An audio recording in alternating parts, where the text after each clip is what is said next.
ഇതാണ് ജാതിക്കായ. ഈ മഞ്ഞ കളർ കണ്ടു കഴിഞ്ഞാൽ ലെമണാന്ന് തോന്നും.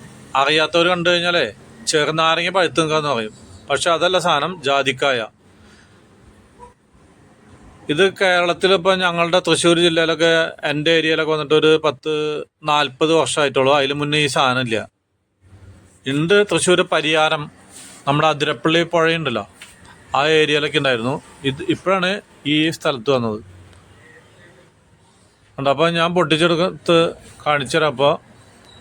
ഇപ്പോൾ ഒരു തോട്ടി, വലത്തോട്ടി ഉപയോഗിച്ചിട്ടാണ് പൊട്ടിച്ചെടുക്കുന്നത്. അപ്പം ഇത് കേടുവരാതെ നമുക്കിത് കിട്ടും.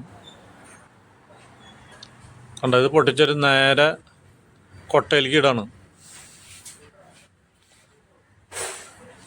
അപ്പം ഇങ്ങനെ പൊട്ടിച്ചു കഴിഞ്ഞാൽ നമ്മളുടെ ജാതിപത്രി കേടാവില്ല. പിന്നെ നമുക്കിത് താഴത്തുനിന്ന് പറക്കിയെടുക്കാൻ നിൽക്കണ്ട.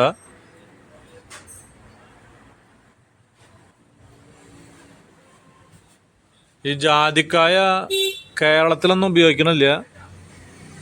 വളരെ ദുർലഭമാണ് ഉപയോഗം കേരളത്തിൽ. ഇത് കുറച്ച് മസാലക്കൂട്ടിലൊക്കെ ഓരോ കഷ്ണമൊക്കെ ഇട്ടാണ് കാണാം. പക്ഷെ നമ്മൾക്കിത് ബിരിയാണി അങ്ങനെയുള്ള സാധനങ്ങളൊക്കെ ഇട്ടാൽ നല്ല ഫ്ലേവറാണ്, നല്ല സ്മെല്ലുണ്ടാവും. ഏലക്കായ, അതുപോലൊക്കെ തന്നെ കരയാമ്പൂവ്, പട്ട, ഇതൊക്കെ ഇതിൽ സുഗന്ധദ്രവ്യങ്ങളിൽ പെട്ട ഐറ്റംസാണ്. അപ്പം ഇത് ഏത് രാജ്യത്തെ കൂടുതൽ ഉപയോഗിക്കണമെന്ന് എനിക്കറിയില്ല.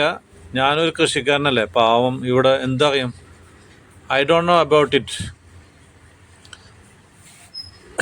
അപ്പം ഇതാണ് ജാതിപത്രി. ഇത് കണ്ടോ, ഇതെൻ്റെ ഭാര്യ സവിത എടുക്കുന്നുണ്ട്. കണ്ടോ, അതിൻ്റെ ഉള്ളിൽ നിന്ന് ഇങ്ങനെ പ്ലക്ക് ചെയ്ത് ഇങ്ങനെ എടുക്കുക. കണ്ടോ, അപ്പോൾ കുരു കൊണ്ടെടുക്കുക. ഈ പത്രിക നമ്മൾ പൊട്ടിക്കാൻ പാടില്ല. ഇങ്ങനെ പീസൊക്കെ ആയിട്ടുണ്ടെങ്കിൽ വില കുറയും. പക്ഷേ ഇങ്ങനെ ഫ്ലവർ ഫുള്ളായിട്ട് ഈ പത്രിക കേട് വരുത്താണ്ട് നമ്മളിങ്ങനെ പൊളിച്ചെടുത്ത് കഴിഞ്ഞിട്ടുണ്ടെങ്കിൽ നല്ല വില കിട്ടും. കണ്ടോ, ഇപ്പം ഇന്ന് ഞാൻ എങ്ങോട്ടും പോയില്ല, അതുകൊണ്ട് ഇതൊക്കെ ഒന്ന് സഹായിച്ചു കൊടുത്താണ്.